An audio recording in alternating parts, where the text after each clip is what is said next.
मार दीजिएगा, अभी मार देंगे। हाँ मार दीजिएगा, अरे मार दीजिए ना भाई, मार दीजिए ना, हम कहाँ पीछे हैं। मुजफ्फरपुर जिले के कांटी थाना क्षेत्र अंतर्गत दामोदरपुर गांव में दबंग मुखिया पति द्वारा एक परिवार को जान से मारने की धमकी देने का मामला सामने आया है। आरोप है कि मुखिया पति मोहम्मद परवेज आलम शराब के नशे में धुत होकर एक ग्रामीण मोहम्मद अली असगर के घर पर हथियार लेकर चढ़ गया और खुलेआम हत्या की धमकी दी। इस पूरी घटना का वीडियो पीड़ित के घर में लगे सीसीटीवी कैमरे में कैद हो गया है। पीड़ित मोहम्मद अली असगर ने बताया कि परवेज आलम आपराधिक प्रवृत्ति का व्यक्ति है और उस पर पूर्व में कई मामले दर्ज हैं। वह पहले भी जेल जा चुका है।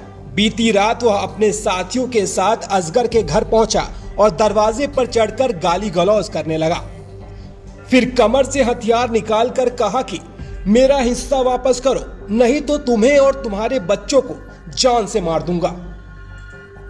मोहम्मद अली असगर ने आरोप लगाया कि परवेज पूर्व में भी हथियार के बल पर दबाव बना चुका है और जबरन चेक व सादे कागज पर हस्ताक्षर करवा चुका है।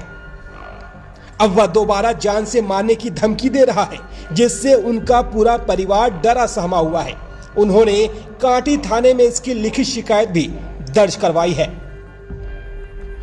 वहीं इस मामले में डीएसपी वेस्ट सुचित्रा कुमारी ने बताया कि पीड़ित द्वारा आरोपी के खिलाफ आवेदन दिया गया है, जिसमें गाली गलौज और हत्या की धमकी की बात कही गई है। प्रारंभिक जांच में पता चला है कि दोनों के बीच पैसे के हिस्सेदारी को लेकर विवाद है। पुलिस मामले की गंभीरता से जांच कर रही है। सीसीटीवी फुटेज समेत सभी साक्ष्यों की जांच की जा रही है और जल्द ही आरोपी की गिरफ्तारी की जाएगी। मार दीजिएगा, अभी मार देंगे। हाँ मार दीजिएगा, अरे मार दीजिए ना भाई, मार दीजिए ना, हम कहाँ पीछे हैं। आप एक से आप फिक्र होगा, आप ये सुनिए, आपको मादरचोद होगा कि आपको फोन करेगा परवेज। काहे नहीं कीजिए, नहीं करेंगे, काहे नहीं, हमरा आपका जो रिश्ता है वो रहेगा। नहीं नहीं वो रहेगा, आपको फ्री कर दिया है। एक ही मैंने फ्री कर दिए, एक से फोन करना, हम आपसे सबसे सलट लेंगे, हम सबसे सलट लेंगे। बताइए क्या परेशानी, क्या मामला है आपके साथ? मामला ये हुई कि परसों रात में 15 तारीख को रात को तकरीबन 9:30-10 बजे, 9:30 पौने 10 में हम लोग दरवाजे पर बैठे हुए थे और परवेज आलम जो हमारे यहाँ के मुखिया पति हैं, वो शराब के नशे में एकदम बहुत धूत थे। शराब पी करके आए और हमसे दरवाजे पर उतरे और हमसे बहसाबसी करने लगे। बहसाबसी के दरमियान उन्होंने बहुत सारा अभद्र शब्द का भी प्रयोग किया और उसके बाद में इस तरह से करने लगे कि मैं काफ़ी डर गया। उसके बाद में उन्होंने कहा कि अगर तुमने आज पैसा नहीं दिया तो तुमको अभी के अभी गोली मार देंगे। ये कह करके खड़ा हुए थे। एक बार खड़ा हुए तो गिर गए, इतना पिए हुए थे कि गिर गए। फिर दोबारा उठे और खड़ा हुए तो हम देखे कि कमर में इनका तमंचा है, पिस्टल, मतलब कुछ था तो पिस्टल था वो। तो उसके बाद में उनको हम पकड़ने की कोशिश किए कि पिए हुए हैं, नशा में तो आदमी कहीं मार देगा हमको, बोल रहा है कि अभी मार देंगे, इसी वक्त मार देंगे। और वो लोग दबंग प्रवृत्ति के भी हैं। पूर्व में उनका कई आपराधिक रिकॉर्ड भी रहा है जो कांटी थाना में दर्ज है और कई बार जेल जा चुके हैं। तो इस तरह का उनका अपना आपराधिक छवि है। तो हम डर गए। डरने के बाद जैसी कमर की तरफ हाथ बढ़ाए, बस उनका हाथ हम पकड़ लिए तो उनके साथ उनका एक लड़का भी था, पकड़ लिए। उसके बाद में हम उनका पिस्टल छीनने का प्रयास किए लेकिन नहीं छीना पाया। उसके बाद में वो अपने हाथ से वो अपना पिस्टल निकाल के और अपने लड़का को दिए कि इसको रखो, हम बोले इसको हटाओ, और वो रख लिया। उसके बाद में धक्का मुक्की करने लगा, गाली बहुत सारा हुआ, बहुत धक्का मुक्की कि तुमको अभी का भी मार देंगे, बर्बाद कर देंगे तुमको। और 2-4 लोग आ गए। उसके बाद में वो आदमी कहा कि अब लाओ पिस्टल, अभी मार देते, ला रहे पिस्टल। और तुम काफी डर गए, हम धक्का मुक्की होने लगा। उसके बाद में उन्होंने कहा कि अभी मार देंगे और यहाँ पर कोई माधर चौध यहाँ का, मतलब गंदा शब्द बोल करके कि यहाँ पर का कोई आदमी गवाही नहीं देगा मेरे खिलाफ और हम अभी का भी मार देंगे। यही घटना हुआ। उसके बाद में हमारी वाइफ रोने लगी, घर में वाइफ रोने लगी, बेटी काफी रोने लगी। काम दिए थे वो? हाँ, पिस्टल वो निकाला और कहा कि अभी इसी जगह मार देंगे। मामला क्या है? क्योंकि वो तो मुखिया प्रतिनिधि है, पड़ोसी भी है, आपके बगल के हैं, क्या मामला हो गया? मामला हम लोगों का 4 पार्टनर में कुछ आपसी पैसे का लेन देन का थोड़ा सा चल रहा है विवाद, पैसे वापसी का। वापसी में जैसे अगर 10 रुपया हम कमाए हैं तो कमा करके 2.5 रुपया 4 आदमी में बांटे हैं। आज अगर वो पैसा वापस करना है तो 2.5 रुपया चारों को मिला के फिर वापस करना है ना। लेकिन ये लोग एक तरफा दबिश बना करके हमसे कह रहा है कि नहीं आप ही को देना पड़ेगा। परवेज आलम भी उसमें पार्टनर है आप लोग? नहीं, परवेज दूर दूर से कुछ भी नहीं है। अब ये किनके कहने पर, किनके बहकावे में या इनका क्या मंशा है ये यही बता सकते हैं। और आए और आकर के हम पर ये देखे कि अकेला आदमी है और कुछ लोग कोई इधर उधर तैनात भी किए हुए थे चौक पर, जिसकी जानकारी हमको बाद में मिली कि तैनात भी था। और उसके बाद में पता किया कि दरवाजे पर अकेले है, तब वो आए और आने के बाद हम पर डायरेक्ट कहे कि तुमको अभी गोली मार देना, और एकदम थरथरा रहे थे अभी मार देंगे इसी वक्त। अभी सुन के हमारी बेटी उटी सब लगी, घर में बहुत चिल्ला चिल्ला के रोने, वाइफ रोने लगी, बेटा हमारा छोटा जो है थोड़ा सा कमजोर कलेजा का है वो रोने लगा। हाँ, उसके बाद में बड़ा वाला बेटा आया, फिर छोटका भी बाहर निकला।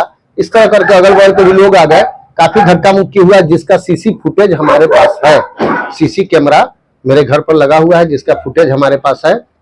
और हमने ये आवेदन FIR के रूप में कांटी थाना में दे दिया है, जिस पर कांटी थाना के जो दरोगा जी हैं, मतलब सब इंस्पेक्टर साहब, ये लोग सब आए थे, हमारे घर पर भी आए हैं। उस समय हम नहीं थे, हम जिला में गए हुए थे, वो हमारे घर पर भी आए हैं।